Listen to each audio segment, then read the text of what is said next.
우리가 이 땅을 살아가면서 가장 힘든 일을 만날 때 우리는 무엇을 붙잡으려고 합니까? 우리의 마음을 두렵게 하는 그러한 대적을 만난 것 같은 상황 속에서 우리는 어디로 달려가 무엇을 붙잡고 우리의 마음을 의지하고 평안을 누리기를 원합니까?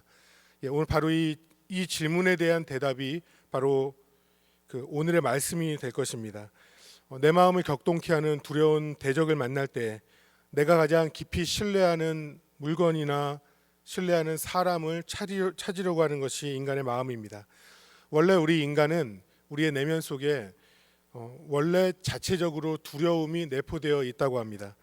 인간이 존재한다는 것 그 자체가 항상 두려움과 더불어 살 수밖에 없는 그러한 연약한 존재라는 것을 말합니다. 로빈스 크루스의 그 무인도에서의 이야기를 보면은 거기에 어떤 내용이 하나 나오냐면 그가 나중에 쓰는 내용 중에 무인도에서 가장 두려운 일은 맹수나 열악한 자연 환경이 아니라 모래 해변에 항상 자신 혼자만의 발자국이 있었는데 어느 날 다른 사람의 발자국을 발견하게 될 때 갑작스러운 두려움이 몰려온다, 이런 말을 했습니다.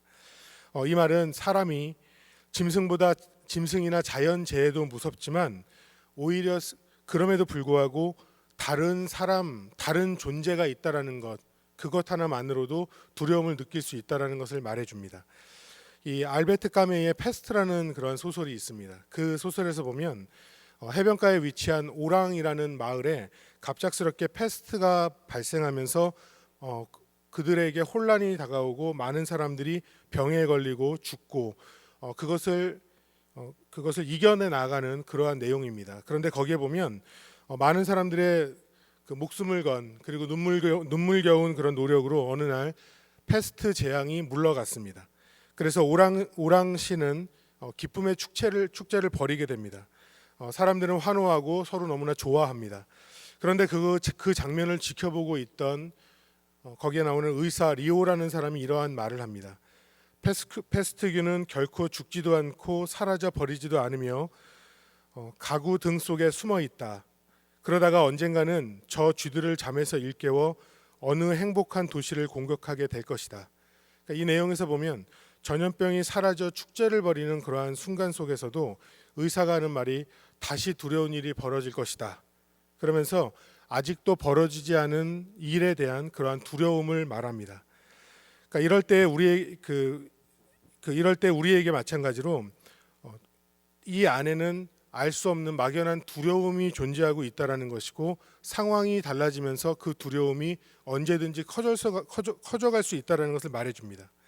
그런데 오늘 본문에서 보면요, 아무것도 없을 때에도 인간은 두려움 그 자체를 느끼는 그러한 불완전한 존재인데 오늘 이 이사야서의 배경을 보면 막연한 두려움이 현실이 되어서 이스라엘을 두려움과 공포에 떨게 만드는 상황 속에 이들이 놓여 있는 것입니다. 이사야가 활동하던 때에는 유다의 왕은 우시야, 요담 그리고 히스기야 왕입니다. 이 당시의 상황을 보면 북쪽의 아수르라는 이 나라가 굉장히 강성하여져서 이스라엘을 시시각각 두려움에 떨게 합니다. 그래서 이스라엘은 외교 정책을 벌이고 나름대로 다른 나라에 의지하려고도 하지만 점점 더 빌미가 되어서 더욱더 위험한 상황에 이스라엘은 놓이게 됩니다. 이스라엘에게 있어서는 아무도 도와주지 않는 이러한 상황, 남유다의 이스라엘 백성들이 이러한 순간에 느끼는 두려움은 얼마나 컸겠습니까? 지금처럼 보안 시스템이 있거나 적들이 공격하는 것을 눈치챌 수 있는 그러한 상황도 아닌데 이토록 작은 나라가 아수르와 같은 큰 나라에서 군대를 일으켜서 이스라엘을 공격해 들어온다면 하루아침에 성이 무너질 수 있는 상황이고 모두가 죽임을 당하거나 포로가 될 수밖에 없는 그런 명백한 상황.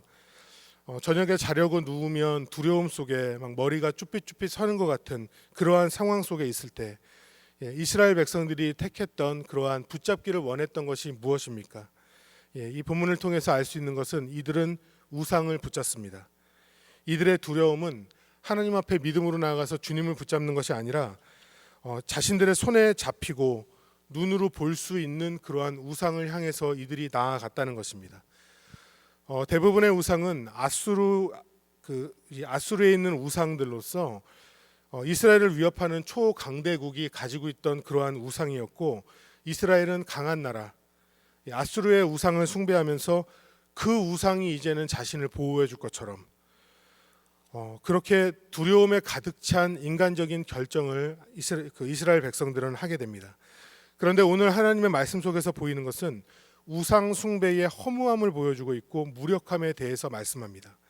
21절에 이렇게 시작을 하죠. 21절 말씀을 보면 하나님이 이렇게 말씀을 하세요. 나 여호와가 말하노니 너희 우상들은 소송하라. 야곱의 왕이 말하노니 너희는 확실히 증거를 보이라.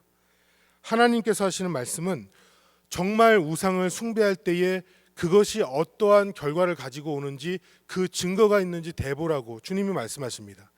이어지는 22절을 이 표준 세번역으로 보면은 조금 더 명확하게 이해하기 쉽게 말씀하는데 이렇게 말씀해요. 장차 무슨 일이 일어날 것인지 우리에게 말해보아라. 지난 일에 있었던 것들이 어떤 것이었는지 말해보아라. 그러면 우리가 그것을 살펴 그 결과를 알아보겠다. 아니면 앞으로 올 일들을 우리에게 말하여 보라. 즉 하나님께서는 우상을 섬겼을 때 그 우상이 장차 올 일에 대해서 무엇을 말할 수 있는지 한번 대봐라. 과거에 우상을 섬겼을 때 그 우상이 과거에 어떠한 결과를 만들어 줬는지 그걸 한번 대봐라. 그러면서 하시는 말씀이 우상을 섬긴다라는 것은 헛된 것이고 아무런 능력도 없는 부질없는 그런 모래를 붙잡고 있는 것과 같은 그러한 상황밖에 안 된다는 것을 말씀해 줍니다. 그리고 또 이토록 아수르를 대단하게 보고 자신들의 우상을 이스라엘이 앞다투어서 그들을 섬기려고 하는데 하나님께서는 또 다른 자를 세워서 너희들이 그토록 두려워하는 아수르조차 내가 순식간에 무너뜨려 버릴 것이다 하면서 하나님께서는 미래를 예언하시고 그것이 실제로 그 상황이 벌어지게 합니다. 실제 역사를 보면 바벨론의 느부갓네살의 그 부친인 이 나보폴라사에 의해서 아수르의 니느웨 성은 함락당하게 되고요. 도망치던 아수르의 군대는 하란에서 몰살당합니다.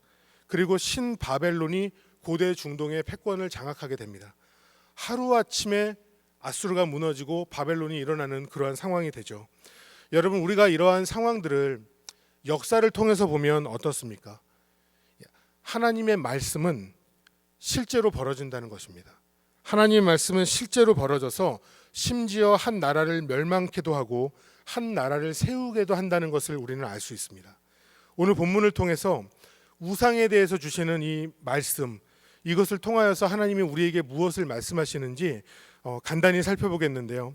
첫 번째는 지금 말씀드린 것처럼 우상이라는 것, 인간의 눈으로 좋아 보이고 의지하고 싶어하는 이것들은 헛된 것이라는 것, 주님은 그것을 말씀하십니다. 우리의 삶에 보면 반듯한 것 같지만 가면을 쓰고 있는 그러한 거짓 우상들이 참 많습니다. 팀 켈러 목사님의 내가 만든 신에는 이러한 말을 합니다. 우상 숭배를 미래에 대입해서 그 무언가가 위협을 받아서 내가 두려움과 불안함을 느낀다면 그것은 우상이다. 우상을 우리의 과거에 대입해서 내가 죄책감과 후회가 가득해진다면 그건 역시 우상이다.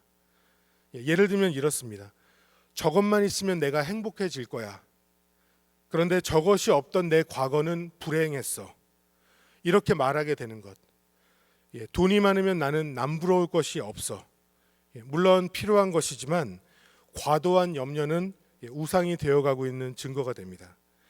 평생의 소원, 희망을 갖는 것도 굉장히 중요하지만 그것이 실현되지 않으면 결코 행복해질 수 없다라고 여기는 그 소원들조차 우상이 될 수 있습니다.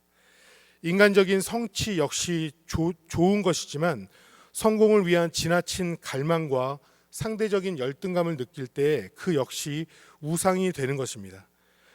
그것만이 아닙니다. 그것 외에도 내 마음을 움직이게 하고 그것이 채워져 있어야지만 내가 만족하게 하는 것, 어쩌면 우리의 마음 속에 굉장히 많은 것들이 우상으로 자리 잡고 있는지 모릅니다. 그런데 우리는 매 순간 꼭 기억해야 되는 것이 한 가지 있습니다. 그것은 우상은 아무런 능력이 없고 허무할 뿐이라는 그 사실입니다. 오늘 본문에서 주님께서는 앞쪽에서 우상에 대해서 그 허무함에 대해서 말씀하시고 다시 28절 29절을 보면 아무런 말 한마디조차 나오지 않는 그 모든 헛된 우상들, 그것은 오직 바람이요 공허한 것뿐이다. 우상에 대해서 두 번이나 반복적으로 허무한 것이고 아무런 의미가 없는 것이다. 이것을 말씀해주고 있는 것입니다. 오늘 본문에서 주시는 두 번째 메시지는 오직 하나님만이 역사의 주관자이시고 내 삶의 통치자라는 사실입니다.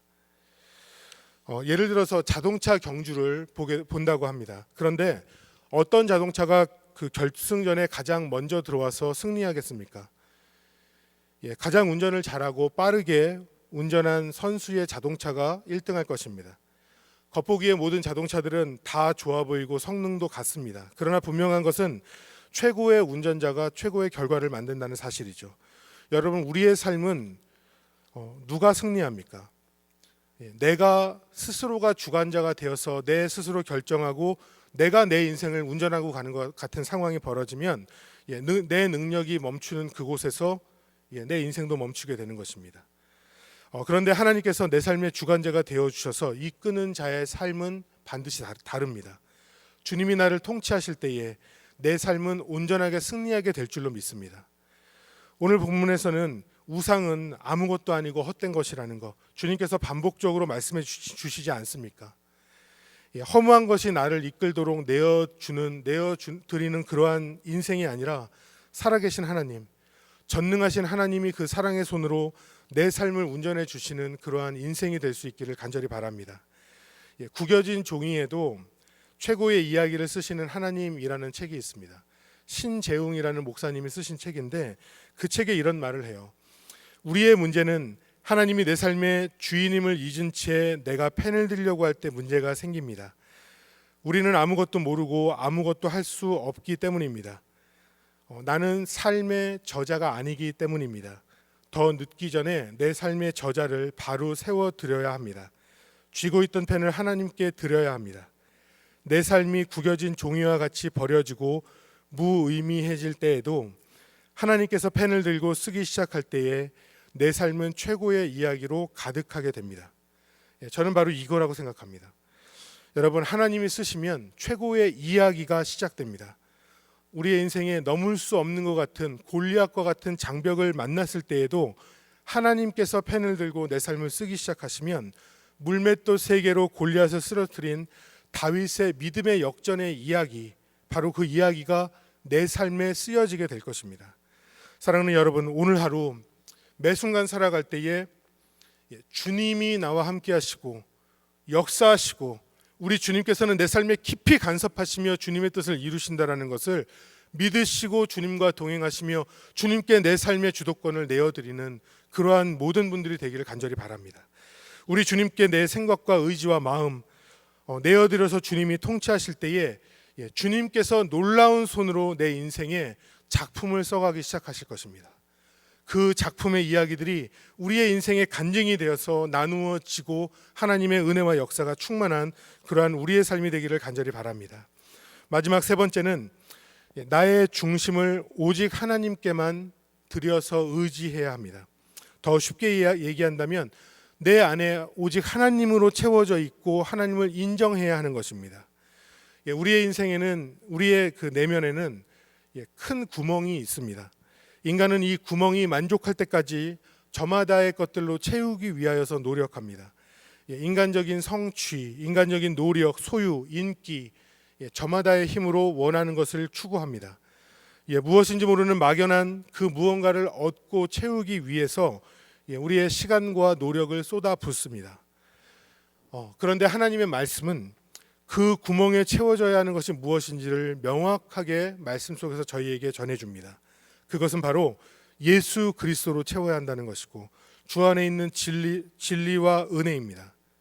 예수님만이 오직 길이요 진리요 생명이기 때문에 주님께서 내 안에 채워지실 때에 다른 것을 추구하지 않아도 되는 그러한 모든 것들이 채워지고 만족하게 되고 모든 능력과 은혜와 충만함이 있는 그러한 삶을 우리는 살게 된다는 것입니다.